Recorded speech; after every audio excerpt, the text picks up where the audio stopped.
Welcome to Chillin' 101. We hope this video helps. You start by ensuring prerequisites are aligned with Dandy's world.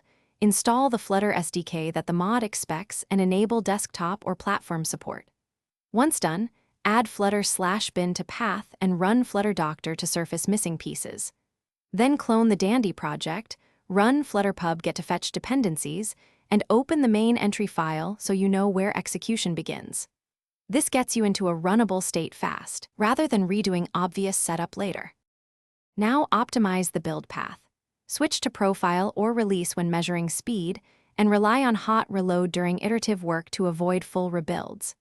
Split large widgets and extract stateless components to reduce rebuild scope, and cache expensive computations so the UI stays responsive. Use Flutter Dev tools to profile frame rendering and the memory heap, then address slow shaders, heavy layouts, or excessive set state calls. This middle phase prevents trickle-down slowdowns and makes builds noticeably faster. Finish by building for your target platforms and automating the process in CI so regressions are caught early.